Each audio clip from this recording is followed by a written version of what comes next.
காலை வணக்கம் மக்களே. எல்லாத்துலயும் முதலிடம், எதுலயுமே முதலிடம் நம்ம தமிழ்நாடு எல்லாத்துலயுமே நம்பர் 1 இருக்கு. நம்ம சிஎம்க்கு தான் அதுக்கு ஒரு பெரிய தேங்க்ஸ் சொல்லணும். இந்த முதலிடத்தை பத்தி தமிழ் மாநில முஸ்லிம் லீக் தலைவர் ஐயா ஷேக் தாவூதிடம் கேட்போம். அவர் இந்த முதலிடத்தை பத்தி என்ன நினைக்கிறார்? ஐயா, ஃபர்ஸ்ட் பிளேஸ், ஃபர்ஸ்ட் ரேங்க், நீங்க என்ன நினைக்கிறீங்க? அதாவது முதல்ல நம்ம தமிழ்நாட்டை சேர்ந்த சர்வானிகா அப்படிங்கிற அந்த செஸ் சாம்பியன், உலக செஸ் சாம்பியன் 10 வயசுக்கு உட்பட்டவங்களுக்கான அந்த மாதிரி ஒரு சாம்பியன்ஷிப் நடந்ததா? கசகஸ்தான்ல நடந்திருக்கு. சரிங்க.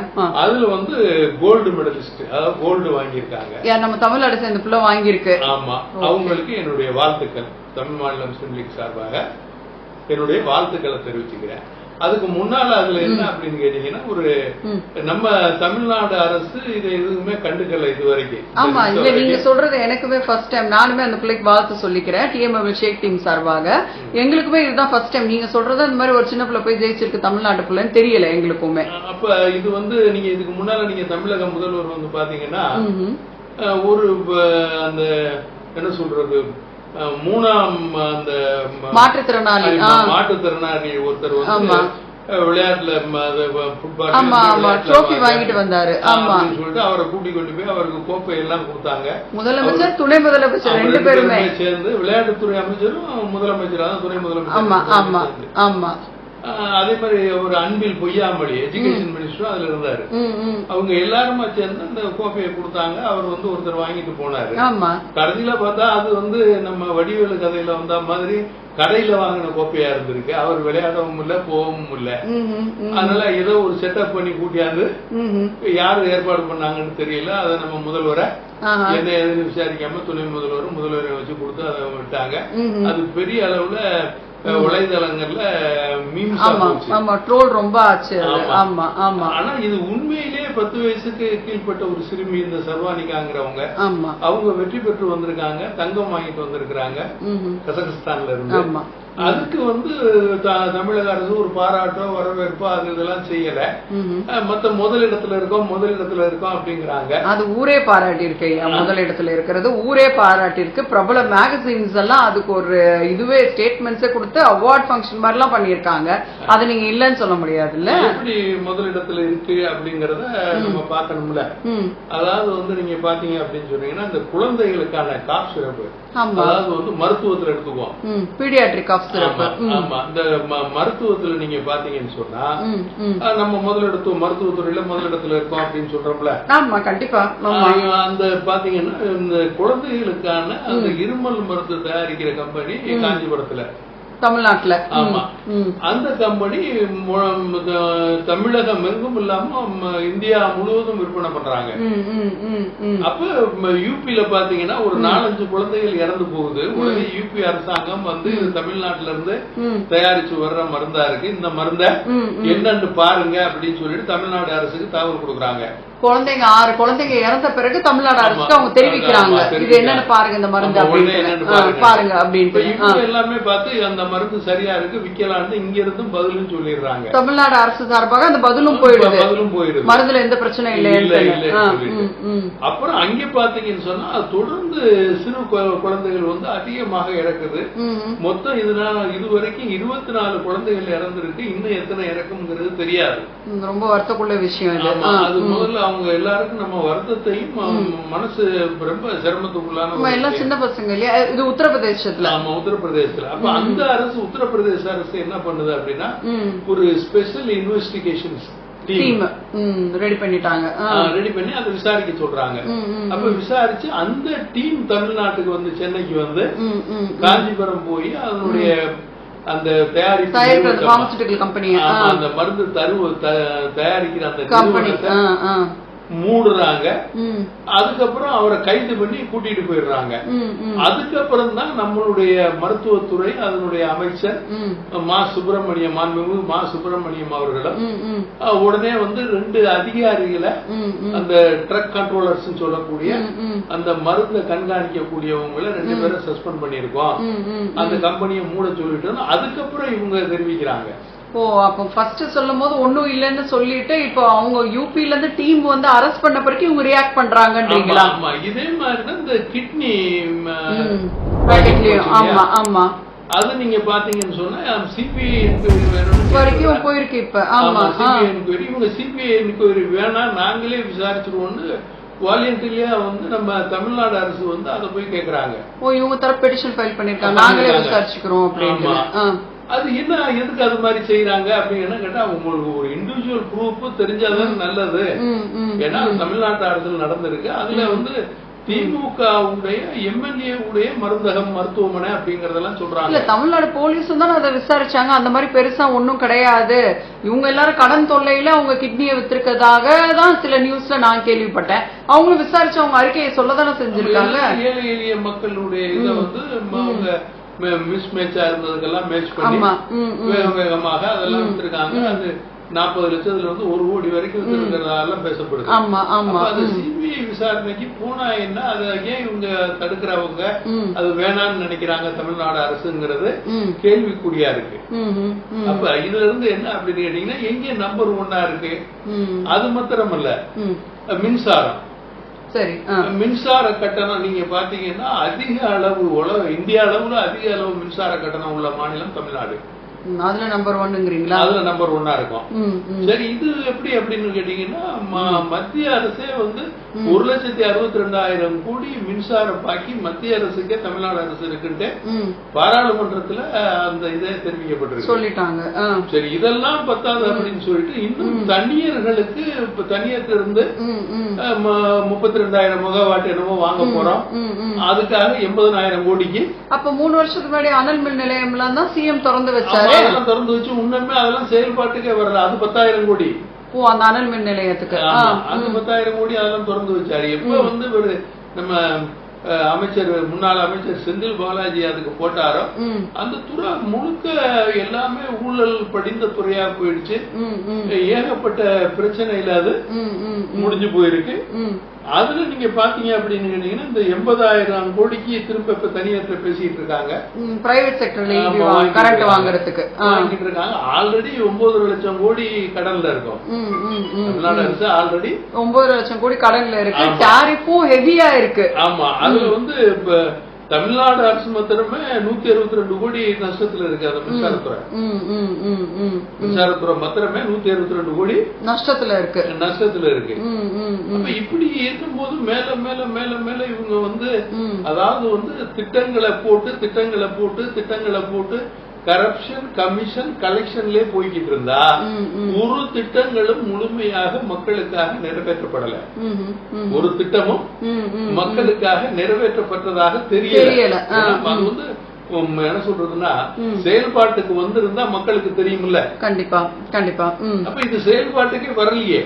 அப்ப செயல்பாட்டுக்கு வராமையே அப்ரிசியேஷன் நடக்குதுங்கிறீங்க. அதான் அப்ரிசியேஷன் இவங்களா தானே சொல்றாங்க.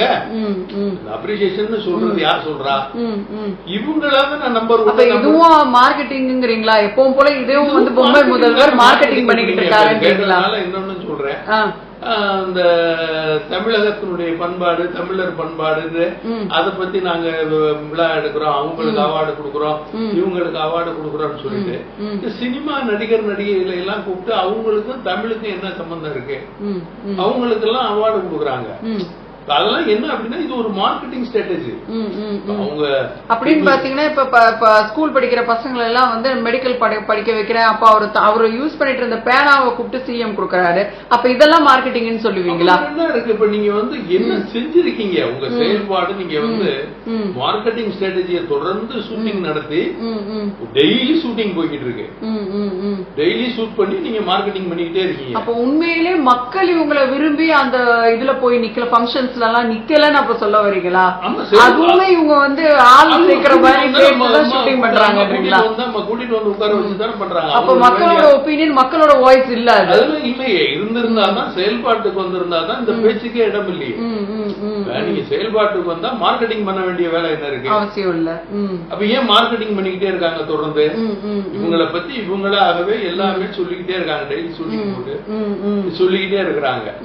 இப்ப நீங்க பாத்தீங்கன்னு சொன்னா, மக்கள் மனசுல வாழக்கூடியவங்க மாண்புமிகு மறைந்த முதல்வர் புரட்சி தலைவர் எம்ஜிஆர். கண்டிப்பா. சரி, இவரை ஏன் மக்கள் மனசுல வாழ்றவங்க அப்படின்னு நம்ம ஏன் சொல்றோம் அப்படின்னு கேட்டீங்கன்னா, இப்ப சாதாரணமாக அவரு 1966 அன்பேவா ஷூட்டிங் சிம்லா போயிருக்காரு. அன்பேவா படம். ஓகே. அப்ப ஷூட்டிங் போகும்போது அங்க சரியான குளிர் இருந்திருக்கு.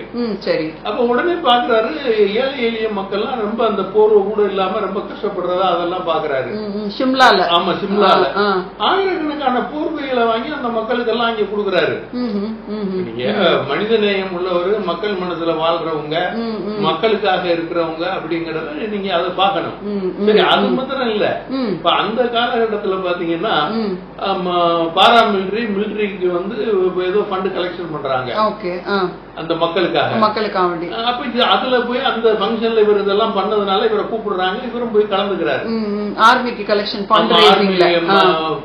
Fund collection.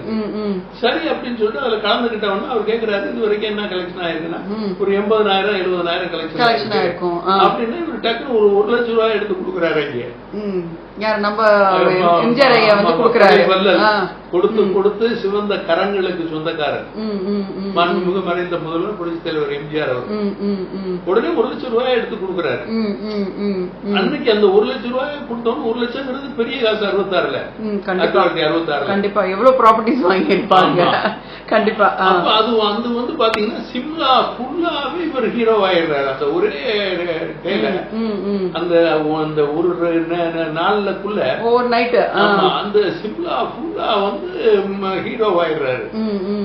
அதே மாதிரி அன்பேவா வந்து அந்த படம் வந்து எல்லா பகுதிகளிலையும் ஓடி ஏவிஎம்முக்கு பல மடங்கு, அவங்க முதலீட விட பல மடங்கு லாபம் சம்பாரிச்சு கொடுத்து படங்கிறாங்க. நல்ல கலெக்ஷன் பண்ண படம். அப்ப இது எதுக்கு நம்ம இது வரைக்கும் பேசுறோம் அப்படின்னு கேட்டீங்கன்னா, மறைந்து மக்கள் மனதில் வாழ்ந்து கொண்டிருக்கிறார். அதே மாதிரி புரட்சி தலைவி அம்மா அவர்கள் நீங்க பாத்தீங்கன்னா வேலைக்கு போற பெண்களுக்கு அரசு மானியத்தோட ஸ்கூட்டர். கண்டிப்பா. அதே மாதிரி மருந்து பெட்டகம், அப்புறம் வந்து டெலிவரி டைம்ல லீவு, இது எல்லாமே கொடுத்தது இவங்க தான். ஆமா, பிள்ளைங்களுக்கு கொடுத்தது அப்படிதான். அதே மாதிரி வந்து சானிட்டரி நாப்கின் வெண்டிங் மிஷின் வச்சதும் அம்மா பீரியட்ல தான். அதே மாதிரி ஃபீடிங் ரூம் ஒரு இதுலயும் வந்து வச்சதும் அம்மா பீரியட்ல தான் அதெல்லாம் வச்சாங்க. அப்ப இதெல்லாம் தான் மக்கள் மனசுல வாழக்கூடியவங்க செய்யறது. ஏன் அந்த இயக்கங்கள் நிலை பெறுவது, அந்த மக்கள் நிலை பெறாங்க. இரட்டை இலை மக்கள் மனசுலயே பதிஞ்சிருக்கு. அதையே நீங்க வந்து தவிர்க்க முடியாது அப்படின்னு சொன்னா அதுதான். அப்ப அது மாதிரி இவங்க செயல்பட்டு இருந்தா பிரச்சாரத்தை பண்ண வேண்டிய அவசியம் இல்லை. இதுல வந்து ஒரு விஷயம் நான் கான்ட்ரடிக்ட் ஆறேன். நான் சமீபத்துல ஒரு விஷயத்த படிச்சேன். முதல்ல கம்ப்யூட்டரைஸ் பண்ணி எல்லாமே பண்ணது பீரியட் வந்து கலைஞர் பீரியட். கன்ஸ்ட்ரக்ஷன் நிறைய இன்ஃப்ராஸ்ட்ரக்சர் டெவலப்மெண்ட் பண்ணது கலைஞர் பீரியடுங்கிறாங்க. அதே மாதிரி நம்ம ஸ்டாலின் ஐயா வந்து முதல்வர் ஆன பிறகுதான் நிறைய பெண்களுக்கு வந்து ஃப்ரீபீஸ் நிறைய அவர் வந்து கன்சிடர் பண்ணி நிறைய விஷயங்கள் பண்ணியிருக்காரு. அப்ப இதுவும் நம்ம பார்க்க வேண்டியது தானே. இவங்க இந்த 2 சிஎம் என்ன பண்ணாங்களோ அதே இந்த 2 சிஎம்மும் பண்ணிருக்காங்க இல்லையா? இல்ல, அவங்க என்ன பண்ணாங்க, கன்ஸ்ட்ரக்ஷன் அதிகமா பண்ணா கமிஷன் வாங்கலாம். திட்டங்களை புதுசா அறிவிச்சா, நீங்க இப்ப திட்டம் சொல்றதுனால இப்ப அவர் புதுசா அறிவிச்சிருக்க ஒரு திட்டத்தை உங்களுக்கு, அதாவது துப்புரவு தொழிலாளர்களை தூய்மை பணியாளர்கள் கூப்பிடுறது ஒரு பெட்டர் ரெஸ்பெக்ட் பேரை மாத்திருக்காரு. நிக்கல, ஜாதி பெயர்களை எல்லாம் எடுக்க போறோம் அப்படின்னு சொல்லியிருக்காரு. நல்ல விஷயம் தானே. எல்லா தெருக்களுக்கு இருக்கிற ஜாதி பெயர்களை எடுப்போம்னு சொல்லியிருக்காரு. ஆனா அதே நேரத்துல கோயம்புத்தூர்ல ஜிடி நாயுடு அவர்களுடைய பாலம், ஜிடி நாயுடு பாலம் அவரே திறந்து வைக்கிறாரு. அதுக்கு என்னத்த நம்ம சொல்ல சொல்றீங்க? கண்டிப்பா நாயுடுங்கிறது ஒரு பர்டிகுலர் காஸ்ட் இல்லையா? கண்டிப்பா கண்டிப்பா. அப்ப அவருக்கு நாயுடுங்கிறது எடுத்திருக்காரு. ஆமா ஆமா கண்டிப்பா. இப்ப ஜாதி பேர் எடுக்கிறேன்னு சொல்லிட்டு நாயுடு ஒரு காஸ்ட் சார்ந்த பேர் தான். வாவு சிதம்பரம் பிள்ளை, கப்பலோட்டிய தமிழர் வாவு சிதம்பரம் பிள்ளை. ஆமா, அப்படி சொன்னாதான் எல்லாருக்கும் அவர் வெறும் சிதம்பரம் அப்படின்னு நீங்க சொன்னீங்கன்னா எப்படி தெரியும்? இப்ப நீங்க அவரு ஜாதி பேரை எடுத்துட்டீங்க. ஆமா ஆமா, தப்புல நீங்க சொல்ற மாதிரி எல்லாருக்கும் சமத்துவங்கிறீங்க. ஆமா, அதே மாதிரி காகிதமில்ல சாஹிப்னா தான் அவரையும் தெரியும். ஆமா, இப்ப எல்லாத்தையும் நீங்க எடுத்து விட்டீங்கன்னா ஐடென்டிபிகேஷன் எப்படிங்கிறீங்களா? சரி, ஓகே, அதெல்லாம் பண்ணிட்டீங்க. ஜிடி நாயுடு பாலத்தை இப்ப நீங்க ஏன் திறந்து வச்சீங்க? அப்ப அவர் முன் பேர் என்னன்னு தெரியாம திறந்துச்சு நினைக்கிறேன். அந்த பேரையில போட்டிருக்கேன். அப்படி போட்டா நீங்க சொல்ற மாதிரி யாருக்குமே தெரியாது. அப்ப சரி சமத்துவங்கிற பேரு. அப்புறம் அதே மாதிரி சொல்லுங்க, மாண்புமிகு முன்னாள் முதல்வரும் இன்றைய எதிர்கட்சி தலைவருமான அண்ணன் எடப்பாடியார் அவர்கள் வந்து எல்லாரும் காலையும் வாங்கி பதவியை வாங்கினவரு, எல்லாரும் காலையும் விழுகிறாருன்னு சொல்லிட்டு தமிழ்நாடு துணை முதலமைச்சர் அதே மாதிரி உங்க ஏடிஎம்கே ஃபர்ஸ்ட் காப்பாத்திக்கோங்க, பிஜேபி கிட்ட இருந்து எல்லாரும் காலையும் எத்தனை நாள் உளுந்துகிட்டு இருக்க போறீங்க அப்படின்னு பேசியிருக்காரு. கண்டிப்பா பேசியிருக்காரு. இப்ப நீங்க அவரு கால நீங்க பாத்தீங்கன்னா எம்பியா இருக்கக்கூடிய 67 வயசுக்கு மேல உள்ளவர், தாத்தா வயசுக்கு மேல உள்ளவர். ஆமா, அவர் வந்து அவரு காலில் விழுகிறாரு. அதே மாதிரி ஒரு ஃபங்க்ஷன்ல எம்எல்ஏ அவரு 75 வயசா அவரு வந்து அண்ணன்ட்டு இவர் காலில் போய் விழுவுறதாக அந்த மக்கள் ரீல்ஸ் மக்கள் எடுத்து ஓட்டிடுறாங்க. ஆமா, இன்னொன்னு நீங்க பாத்தீங்கன்னா இவர் நடந்து போறாரு, பெண்கள் எல்லாம் கீழே நின்று அந்த போற அந்த பிளாட்ஃபார்ம்ல பூ போடுறாங்க. மன்னர் காலத்துல கூட இப்படி எல்லாம் யார் நம்ம அண்ணன் உதயநிதிக்கா? இதெல்லாம் என்ன சமத்துவம், என்ன சமநிலை? அது வந்து out of love and affection. நீங்க அதை அப்படி எடுத்துக்கணும். அவர் மேல இருக்கிற ஒரு விருப்பத்துல மக்களா அது செய்யறது. இதெல்லாம் நீங்க ஷூட்டிங் சொல்லக்கூடாது. எல்லாமே ஷூட்டிங் பண்ணி போடுறீங்க, அது ரீல் ஆகி ஓடிக்கிட்டே இருக்கு.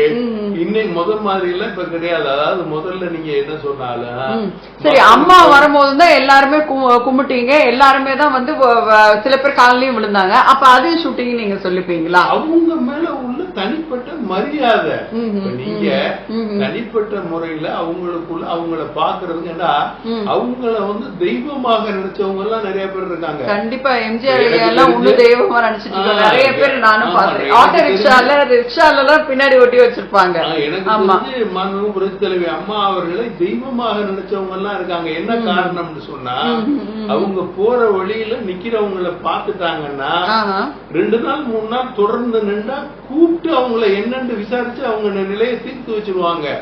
வரம் கொடுக்கறதுல சாமியை மிஞ்சினவங்க.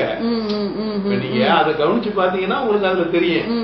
அதே மாதிரி நீங்க இதுக்கு சொல்லணும்னா முன்னாள் அமைச்சராக இருக்கக்கூடிய செங்கோட்டையே அவர் தவறு பண்றாருன்னு சொல்லிட்டு அமைச்சராக இருக்கும் போது அவர் மனைவி வந்து நின்று இத மாதிரி பார்த்தோம்னா கூப்பிட விட்டு பேசி மறுநாள் அவரை அமைச்சர் பதவியில இருந்து நீக்கி ஊருக்கு அனுப்பிச்சுட்டாங்க.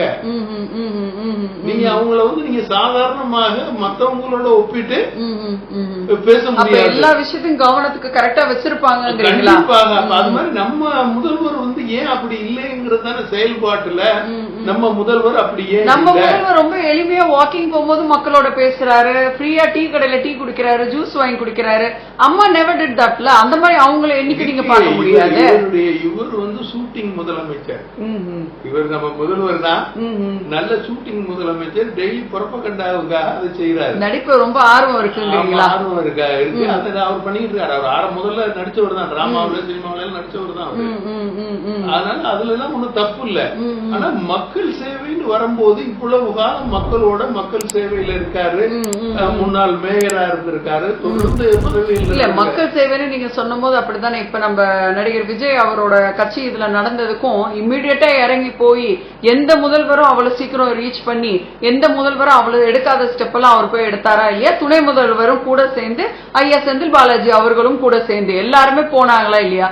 இந்த மாதிரி எந்த முதலமைச்சர் இந்த மாதிரி ஒரு ஸ்டாம்ப் பேடு நடந்த ஒரு விஷயத்துக்கு உடனே ஆக்ஷன் எடுத்தாங்களா இல்லையா? ரைட், நீங்க நல்ல கேள்வி கேக்குறீங்க. அதாவது கூட்ட நெரிசல் வருது இவருக்கு அப்படிங்கறத வந்து முதல்லயே அவர் வந்து நடத்தின ஒரு 3-4 கூட்டங்களை நீங்க பாத்திருப்பீங்க. ஆமா, நம்ம போன பிளாக்லயே இது நம்ம பேசணும். உளவுத்துறையும் பாத்திருக்கு, அரசும் பாத்திருக்கு, எல்லாரும் பாத்திருக்கு. இப்ப அவருக்கு ஒதுக்குன இடம் ஒரு 10,000 பேர் அப்படின்னு சொல்லிட்டு அவர் சொல்லியிருப்பாரு. அப்படின்னா அவர் 10,000 பேர் சொன்னா அவருக்கு எவ்வளவு பேர் வருவாங்கிறது உங்களுக்கு தான் தெரியும். கண்டிப்பா அந்த முன்னாள் கூட்டத்தை வச்சு நீங்க அனலைஸ் பண்ணிருக்கணும். ஆமா, அப்ப அதை பண்ணி அவர் வர்ற டைம் வந்து 12 மணில இருந்து இல்ல 3 மணில இருந்து 10 மணி வரைக்கும் டைம் கொடுத்துருக்கீங்க. ஆமா ஆமா. அப்ப இந்த 3 மணில இருந்து 10 மணி வரைக்கும் அப்ப எனி டைம் அவர் வரலாம், எந்த நேரமும் வரலாம். ஆமா, அவங்களுக்கு கொடுத்த டைம் அது, அவங்க பர்மிஷன் கேட்ட டைம் அதுதான். ஆமா, அதுல வந்து அவர் லேட்டா வந்துட்டாரு அப்படின்னு சொல்லிட்டு இப்ப அவர் மேல நீங்க குற்றச்சாட்டு பண்றதும் அவருடைய கட்சி ஆளுகளை வந்து கைது பண்றதும் விசாரிக்கிறதும் எந்த வகையில நியாயம்? அவர் வந்து உங்கள்ட்ட பெர்மிஷன் வாங்கி தான் பண்ணிருக்காரு. ஆமா, சரி, இந்த இதெல்லாம் இருந்தாலும் கூட இப்ப அது நீதிமன்றத்துல இருக்கு. பேசுறது சரியா இருக்காது, நீதிமன்றத்துல இருக்கு. இப்ப நீதிமன்ற சுப்ரீம் கோர்ட் வந்து அதனுடைய அந்த வழக்குல வந்து நம்ம திமுகவுடைய வழக்கறிஞர், திமுகவுடைய எம்பி, சீனியர் வழக்கறிஞர் வில்சன் அட்டன் பண்ணியிருக்காரு. அப்ப அவர் போய் சொல்றாரு தமிழ்நாடு அரசுக்காக அவர் வாதாடுறாரு. அப்ப சுப்ரீம் கோர்ட் என்ன இப்ப கேள்வி வச்சிருக்காங்க நீதியரசர்கள் சொன்னா, இவ்வளவு வேகமாக ஒரு 3-4 மணி நேரத்துக்குள்ள 41 பேர் 40 பேரை போஸ்ட்மார்ட்டம் எப்படி பண்ணுனீங்க?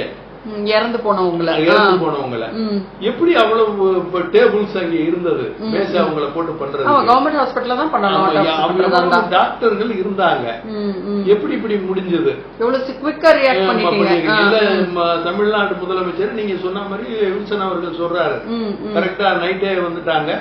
வந்து அமைச்சர் முதலமைச்சர் தலைமையிலே அங்கே இருந்து எல்லா வேலைகளும் அமைச்சர் பெருமக்களும் எல்லாரும் வந்துட்டாங்க. எல்லா வேலைகளும் அங்க ஏதோ ஒரு டாக்டர்கள் மாநாடு என்னவோ நடந்தது, 160 டாக்டர்கள் இருந்தாங்க அப்படின்னு சொல்லிட்டு அதெல்லாம் சொல்லியிருக்காரு. இல்லையா அப்படின்னு சொன்னா நான் அதனுடைய விவரத்தை வந்து நான் கேட்டு உங்களுக்கு அடுத்த இதுல வந்து ஃபைட் பண்றேன்னு டைம் வாங்கி போயிருக்காரு.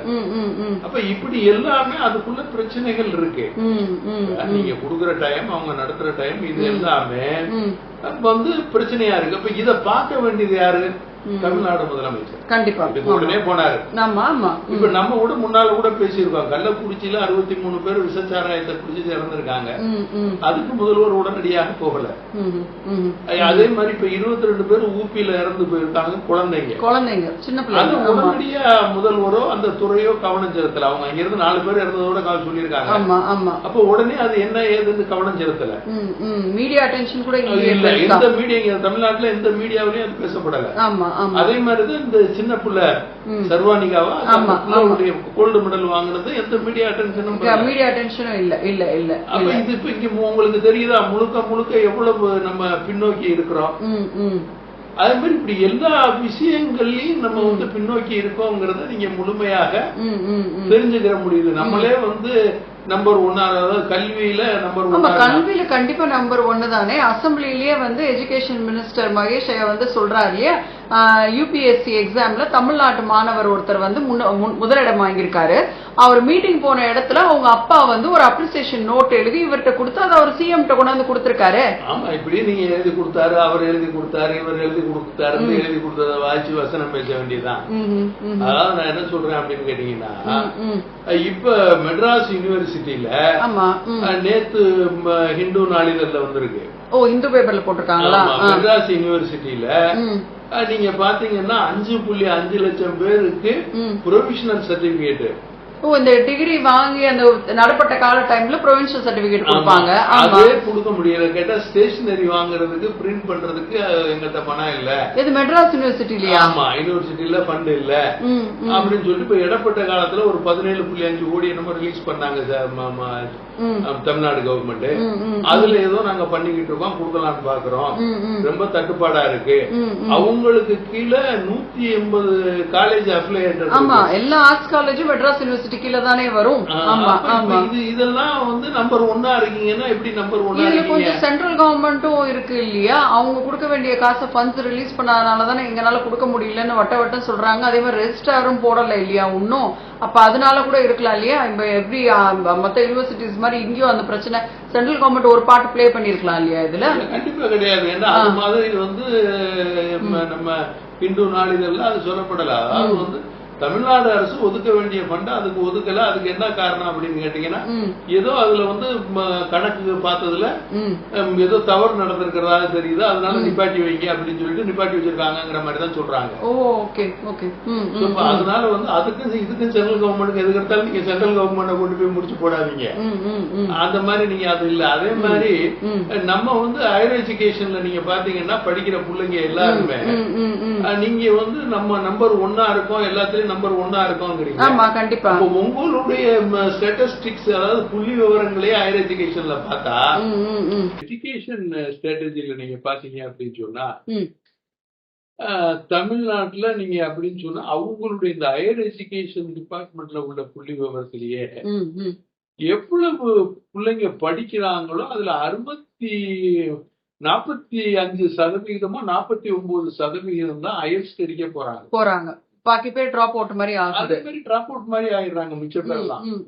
இது ஒரு பக்கம் இருக்கு. அப்ப நம்ம நம்பர் ஒன்னா இருக்கோம், நம்பர் ஒன்னா இருக்கோம்னா எதை வச்சு நம்ம நம்பர் ஒன்னா இருக்கோம்னு சொல்றோம்? அப்ப ஜிடிபி நம்பர் ஒன்னும் சும்மா சொல்றாங்க தான், அதான் கதை அடிச்சு விடுறாருங்கிறீங்களா? உங்களுடைய இதுதான் அது. அதே மாதிரி நீங்க சென்ட்ரல் கவர்மெண்ட்ல இருந்து கொடுக்குற புள்ளி விவரங்கள், மத்திய அரசுல இருந்து வெளியிடப்படுற புள்ளி ஸ்டாட்டிஸ்டிக்ஸ்ல புள்ளி விவரங்கள்ல பாத்தீங்கன்னா, இப்ப நம்ம மாண்புமிகு தமிழ்நாடு முதலமைச்சர் வந்து கோயம்புத்தூர்ல போய் ஸ்டார்ட் அப் ஆரம்பிச்சு நம்ம அதுல நம்பர் ஒன்னா இருக்கோம், ஆமா, சராசரியா இருக்கும், இல்ல நம்பர் ஒன்னா இருக்கும் அப்படி நம்பர் ஸ்மால் சேல் இண்டஸ்ட்ரியில இருந்து ஸ்டார்ட் அப் யூனிட்ஸ்ல இருந்து நம்ம நம்பர் 1ல இருக்கோம்னு சொல்லிருக்காரு. ஆமா ஆமா. ஆனா அதுல நீங்க ஸ்டார்ட் அப்ல நீங்க பாத்தீங்கன்னா மகாராஷ்டிரா நம்பர் 1ல இருக்கு, டெல்லி நம்பர் 2ல இருக்கு, நம்பர் 3ல நீங்க பாத்தீங்கன்னா கர்நாடகா இருக்கு, நம்பர் 4ல நீங்க ஆந்திர பிரதேசம் இருக்கு, நம்பர் 5ல யூபி இருக்கு, நம்பர் 6ல நம்ம இருக்கோம். அப்ப இந்த புள்ளி விவரம் பாருங்க. அதே மாதிரி நீங்க பாத்தீங்கன்னா குஜராத் வந்து சர்ப்ளஸ் ஃபண்ட்ல இருக்கு. குஜராத் ஸ்டேட் பட்ஜெட்ல 33,000 கோடி சர்ப்ளஸ் ஃபண்ட்ல இருக்கு. பெரிய விஷயம். நம்ம துண்டு பட்ஜெட் தானே, எப்ப பார்த்தாலும் டெபிசிட்ல தானே இருப்போம். 30 லட்சம் கோடிக்கு நம்பர் 1 இருக்கு. அந்த கடன்ல மாத்திரம் தான் நம்ம வந்து நம்பர் 1 இருக்கோம். சொன்னது நம்பர் 1 ஸ்டேட்னு சொன்னது. அந்த கடன் வாங்குறதுல வரி, அதாவது வந்து ஸ்டேட் லெவல்ல வரி போடுறதுல நம்பர் 1 இருக்கு. அதாவது வீட்டு வரி, தண்ணி வரி, குப்பைக்கு எல்லாம் வரி, ஆமா ஆமா, இப்படி எல்லாத்துக்குமே நீங்க வரி போட்டி, மின்சார வரி, இப்படி எல்லாத்துக்குமே வரிய வரிய வரிய வரிய வரிய போட்டி இவ்வளவு கலெக்ஷன் பண்ணி அதுக்கும் பத்தாம 9 லட்சம் கோடி கடன். இதுல நம்பர் 1 இருக்கு. இப்ப திருப்பி பால் விலையும் ஏத்திட்டாங்க, இருக்கிற பேக்கெட்ஸ் மேல இப்ப ரேட் அதிகம், ஆவின்ல ஏத்திட்டாங்க, ஏத்துறாங்க. ஆமா. இப்ப நீங்க மத்த ஸ்டேட் கம்பேர் டு மத்த ஸ்டேட், நம்ம வந்து யூபி எல்லாம் வந்து ரொம்ப, உத்தரப்பிரதேசத்துல எல்லாம் ரொம்ப கண்ணிய குறைவாலாம் சொல்லிட்டு இருந்தோம். இப்ப அவங்க எல்லாம் உபரி நிதி வச்சிருக்காங்க. அவங்க எல்லாம் நீங்க பாத்தீங்கன்னா ஸ்டேட்டை நல்லா ரன் பண்றாங்க, உபரி நிதி வச்சிருக்காங்க. அப்ப ரோடுகள்லாம் ரொம்ப நல்லா இருக்கு. இப்ப நீங்க அத கூட நீங்க பாத்தீங்கன்னா அன்னைக்கு கோயம்புத்தூர்ல ஒரு வலைதளத்துல ஒரு காட்சி, இவர் போராடி, இவருக்கு ஒரு மீட்டிங் போடுறாங்க. அந்த மீட்டிங் இவருக்கு போறதுக்கு அந்த ஸ்டேஜுக்கு போறதுக்கு பல 2 ரோடு போட்டு வச்சிருக்காங்க, தார் ரோடு போட்டிருக்காங்க. ஆமா, அங்கே ஒருத்தர் எடுத்து அதை வலைதளத்துல போடுறாரு. ஆனா மத்த உள்ளூர்ல இருக்க மத்த ஊர்கள்ல, சென்னையில இருந்து நீங்க தமிழ்நாடு பூரா மத்த ரோடுகள்லாம் பாத்தீங்கன்னா குண்டு குழியுமா இருக்கு, மனிதர்கள் நடக்க முடியாத சூழல்ல இருக்கு. அப்ப சிஎம் வந்து ஸ்டேஜ்ல பேசுறாரு, நான் டெல்லிக்கு அவுட் ஆஃப் கண்ட்ரோல், டெல்லியும் மத்த மாநிலமும் தமிழ்நாட்டை வந்து திரும்பி பார்த்துக்கிட்டு இருக்கு, நாங்க எவ்வளவு நல்லா வந்து மக்கள் சேவையில இருக்கோம், எவ்வளவு நல்ல நல்ல ப்ராஜெக்ட்ஸ் நாங்க கொண்டுட்டு வரோம் அப்படின்னு தைரியமாக ஒரு பப்ளிக் மேடையில சிஎம் சொல்றாரு. சும்மாவா சொல்ல போறாரு? இல்ல, கண்டிப்பாக அவரை வந்து பூஸ்ட் பண்றாங்க. அவருக்கு எழுதி கொடுக்குற விஷயத்த அவர் பேசுறாரு.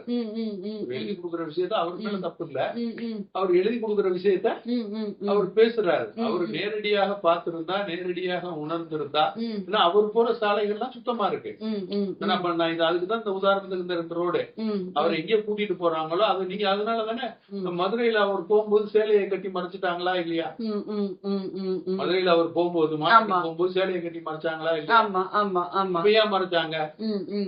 அப்ப சரியா இருந்திருந்தா அப்படி முதல்வர் தானே பாக்கணும். முதல்வருக்கு தெரியக்கூடாது சேலையை கட்டி மறைக்கிறாங்க அப்படின்னா இது என்ன அர்த்தம்? அது மட்டும் மெட்ராஸ் யூனிவர்சிட்டி கல்வியில சர்டிபிகேட்டே கொடுக்க முடியாத நிலையில இருக்கு. அதுக்கே அவங்கள்ட்ட ஃபண்ட் இல்லைங்கிறாங்க. அதே மாதிரி எல்லா யூனிவர்சிட்டிகளும் ப்ராப்ளத்துல இருக்கு. வைஸ் சான்சலர் வந்து நாங்க தான் போடுவோம்னு இவங்க சொல்லி அதுவும் பிரச்சனையாகி அதுவும் வந்து போய்கிட்டு இருக்கு, இப்ப சரியில்லாம. அப்புறம் அதே மாதிரி நேஷனல் கிரைம் பீரோவும் வந்து ஒரு சர்வே எடுத்து போட்டிருக்காங்க. தமிழ்நாடு தான் வந்து கிரைம் ரேட்ஸ்ல ரொம்ப முன்னால் இருக்கிற மாநிலமாக இருக்கு. இந்த கிரைம் அகேன்ஸ்ட் உமன், பெண்களுக்கு இது இல்லாம இருக்கிறது அப்படின்னு அவங்க வந்து சொல்லிருக்காங்க. அப்ப இதெல்லாம் வந்து அதே மாதிரிதான் மதுவுல நீங்க பாத்தீங்கன்னு சொன்னா குடியிலேயும் வந்து 39% தமிழ்நாட்டுல குடிபோதை இருக்காங்க. அதுக்குமே புள்ளி ஓரத்துல இருக்கு, 39% குடிக்கிறாங்க. அதே மாதிரி இப்போ தமிழ்நாடு அரசு தான் வந்து மதுவையே விக்குது. அது மாதிரி டிஸ்டிலரி வந்து அதிகமா உள்ள ஸ்டேட் தமிழ்நாடு தான். பெர்பல்சி டிஸ்டிலரி, அந்த பெர்பல்சிங்கிறது வந்து அதாவது ஆல்கஹாலிக் இல்லாத மதுபானம். டிஸ்டிலரிங்கிறது எல்லாம் கலந்த மதுபானம் தயாரிக்கிறாங்க. இப்ப இதெல்லாம் 200க்கு மேல இங்க இருக்குங்கிறாங்க. அப்ப இப்படி எல்லாமே வந்து நீங்க பாத்தீங்க அப்படின்னு சொன்னாங்க, கரப்ஷன், கமிஷன், கலெக்ஷன்ங்கிற மாதிரி லைசன்ஸ் கொடுக்க வேண்டியது நீ என்ன வேண்டாலும் பண்ணிக்க. மருந்து லைசன்ஸ் ஆக இருந்தாலும் சரி, போதை லைசன்ஸ் ஆக இருந்தாலும் சரி. நீங்க மருந்து நீங்க வந்து இந்த CCC வச்சு சொல்றீங்க, கலெக்ஷன், கமிஷன், கரப்ஷன்னால அவங்க என்ன சொல்றாங்க, இடி, மோடி, டெல்லி அவுட் ஆஃப் கண்ட்ரோல்னாலதான் எங்களுக்கு எதுவும் சலுகையும் கொடுக்க மாட்டேங்கிறாங்க. அதே மாதிரி எல்லா கேஸும் பொய் வழக்கும் எங்க மேல போட்டு எல்லாம் வந்து நாங்க தான் காரணம், எது நடந்தாலும் நாங்க தான் காரணம்ன்ற மாதிரி ஒரு பிக்சரைசேஷன் பண்றாங்கன்னு துணை முதலமைச்சர் மேடையிலேயே வந்து இத வந்து பேசுறாரு. இத நீங்க எப்படி பாக்குறீங்க? நீங்க அப்படி சொல்ல முடியாது. அது ஏன் அப்படின்னு கேட்டீங்கன்னா, எல்லாத்துக்கும் இந்த நிதி பகிர்மானம்ங்கிறது நிதி கவுன்சில் தனியா இருக்கு. அது மூலம் தான் பகிர்மானம். அதே மாதிரி எந்த திட்டத்துக்கு கொடுக்க மாட்டேங்கிறாங்கன்னு நீங்க சொல்லணும். அப்ப அந்த திட்டத்துக்கான நிதி அந்த திட்டத்தை செயல்படுத்தினா தானே கொடுப்பாங்க. நிறைய திட்டத்துக்கு கொடுக்குற நிதியை நீங்க செயல்படுத்தாம அதை திருப்பி அனுப்புறீங்க. அந்த டைம் முடிஞ்சும் நான் செயல்படுத்தாம அந்த பணத்தை திருப்பியும் அனுப்பியிருக்கீங்க. அப்ப இப்படி நிறைய இருக்கு. நீங்க அப்ப அந்த எந்த திட்டம்னு சொல்லாம நிதி எங்களுக்கு கொடுக்கல, நிதி பத்தல அப்படின்னு சொன்னா நீங்க வந்து நிவாரண நிதி, வெள்ள நிவாரண நிதி அது இதெல்லாம் கொடுக்கல, அதுதான் சொன்னாரு. ஆமா, நிர்மலா சீதாராமன் நேரா வந்து பார்த்து எல்லா பக்கமும் சுத்தி பார்த்து வெள்ள நிவாரண நிதியை 11,000 கோடி கொடுத்துருக்காங்க. இப்ப நீங்க கொடுக்கலன்னு சொல்றீங்க. அப்ப இது என்ன அர்த்தம்? அப்ப நீங்க கொடுக்கலன்னு சொன்னா நீங்க பாராளுமன்றத்துல கேட்க வேண்டியதானே. பாராளுமன்றத்துல 40 MP வச்சிருக்கீங்க. இப்ப பாராளுமன்றத்துல இதெல்லாம் பேசுறத விட்டுட்டு முதல்வர் இங்க மேடை போட்டு பாமர மக்கள் மத்தியில பேசி என்ன செய்ய, பிஜேபி வரக்கூடாதுங்கிறதுக்காக நீங்க பேசுறீங்களே ஒழிய அது உங்களுடைய இப்ப மத்திய அரசுடைய செயல்பாட்டை நீங்க பேசலாம். அப்ப நீங்க வந்து சரியாக இன்எஃபிஷியன்டா இருக்கீங்க, சரியா செயல்படல. உங்க நிர்வாகத்துக்கு கீழே சரியாக செயல்படல, சரியா நடத்த முடியல. பிஜேபி ஆட்சியில இருக்கும் போதும் நீங்க இருந்திருக்கீங்க, பிஜேபியோட கூட்டணியில பாஜக இருக்கும் போதும் நீங்க இருந்திருக்கீங்க. அப்ப என்ன எஃபிஷியன்டா நீங்க செயல்பட்டு இப்ப இந்த மீனவர்கள் அரெஸ்ட் போய் அவங்க வந்து ஸ்ட்ரைக்ல போய்கிட்டு இருக்காங்க ராமேஸ்வரத்துல. இந்த மீனவர்கள் அரெஸ்டுக்கு நீங்க என்ன நடவடிக்கை எடுக்க முடியும், என்ன செய்ய போறீங்க? இப்ப கச்சத்தீவை கொடுத்தது அவங்க கொடுத்தாங்களா இவங்க கொடுத்தாங்களான்னு பழையபடி முதல்ல இருந்து பேச ஆரம்பிப்பீங்க. சரி, இப்ப அதெல்லாம் போச்சு. மீனவர்களுடைய நிலைப்பாட்டுக்காக என்ன தீர்வு நீங்க கொண்டு வந்திருக்கீங்க? மத்திய அரசுக்கு பேசி அதுக்கு என்ன தீர்வு கொண்டு வந்திருக்கீங்க? இதான் மீனவர்கள் கேக்குறாங்க. இப்ப ராமேஸ்வரம் மீனவர்களா இருந்தாலும் சரி, தமிழ்நாடு மீனவர்கள் கேக்குறாங்க. அப்ப அந்த தீர்வுக்கான வழிவகைகளை ஏன் தமிழ்நாடு அரசு செய்யல? அப்ப இதெல்லாம் தான் தமிழ்நாடு அரசு செயல்படாத அரசாக இருக்கு, பொம்மை அரசாக இருக்கு. எல்லாமே நம்பர் ஒன்னு தம்பட்டம் அடிச்சுக்கிட்டு அதுக்கு இந்த நடிகர்கள் மத்தபடி என்ன சொல்றது செலிபிரிட்டியா இருக்கிறவங்களை எல்லாம் துணைக்கு கூப்பிச்சுக்கிறாங்க. சோசியல் மீடியாவெல்லாம் அவங்க கையில வச்சிருக்காங்க. அதே மாதிரி மெயின் மீடியா நீங்க பாத்தீங்கன்னா இவரை பத்தி ஒரு மெயின் மீடியா போட்டுடுச்சு அப்படின்னு சொல்றதுங்க நம்ம விஜய் கேஸ்ல தான் நினைக்கிறேன். அந்த மெயின் மீடியாவையே வந்து கவர்மெண்ட் அந்த என்ன சொல்றது வலைதளங்களுக்கு கொடுக்கக்கூடிய அந்த இத வந்து நிப்பாட்டி வச்சுட்டாங்க. அந்த கிராமங்களுக்கு எல்லாம் போகக்கூடிய செட்டப் பாக்ஸ் கம்ப்ளீட்டா நிப்பாட்டி வச்சு பிரஸ் கிளப்புக்கு முன்னால பிரஸ் அசோசியேஷன் லீடர்ஸ் அவங்க இவங்க எல்லாம் ஆர்ப்பாட்டம் போராட்டம் எல்லாம் பண்றாங்க, கண்டிக்கத்தக்கதுன்னு சொல்லி. அப்ப இப்படி ஒரு நிலை இருந்தா என்ன பண்ண முடியும்? யார் வந்து அவங்கள எதிர்த்து பேசுவாங்க, யாரும் என்ன செய்ய முடியும்? அதே மாதிரி யூடியூப் சேனல்ல பேசக்கூடியவங்களை நிறைய பேரை கைதும் பண்றாங்க, ஆனா பேசுறவங்கள கைது பண்றாங்க. அது பேர மக்கள் ஏதாவது நீங்க வாய்ஸ் அவுட்டே இப்ப பண்ண முடியலங்கிறீங்களா? சுதந்திரமே கிடையாது. நீங்க பண்ணும்போது நீங்க அதை பூராமே ஸ்டாப் பண்றீங்க. உங்களுக்கு சாதகமாக பேசக்கூடியவங்களை நீங்க வச்சுக்கிறீங்க. அப்ப இது எந்த வகையில நியாயம்? அப்ப நீங்க எல்லாமே என்ன ட்ரம்பட்டா தான் இருக்கு. டோட்டலா நீங்க வந்து உங்களை பத்தி டெய்லி ஷூட்டிங் எடுத்து போட்டுக்கிட்டே இருக்கீங்க. நம்பர் ஒன்னா அப்ப இந்த செய்திகள் இந்த வர்றது இந்த போறது மக்கள் மத்தியில செயல்பாட்டுக்கு வரலையே. நீங்க சொல்ற நம்பர் 1 மக்கள் மத்தியில செயல்பாட்டுக்கு வந்திருந்தா மக்கள் சொல்ல மாட்டாங்களே. இப்ப மக்கள் சொல்றதை விட மெட்ராஸ் யூனிவர்சிட்டியில இருந்து இந்த நியூஸ் வந்திருக்குது, ம், நேத்து ஹிந்துல வந்திருக்க. ம், அப்ப அது பொய்யா? ம், ம், ம், அது பொய்யா? ம், ம், ம், அப்ப ஸ்டேட்டிஸ்டிக்ஸ் மத்திய அரசுடைய புள்ளி விவரம் இதெல்லாம் சொல்லுதே, ம், ம், அப்ப அது பொய்யா? ம், ம், அப்ப இந்த 9 லட்சம் கோடியும் பொய்யா? ம், ம், ம், ம், அப்ப உங்களுடைய கல்வி தரம் எப்படி இருக்குங்கிறத ஸ்டாட்டிஸ்டிக்ஸ் சொல்லுது, அது பொய்யா? ம், ம், ம், அது மாதிரி எப்படி நீங்க நடத்திக்கிட்டு இருக்கீங்க? மின்சார கட்டணம் இவ்வளவு கூடி ம், மேற்கொண்டும் கடன் வாங்குறீங்களே, அது பொய்யா?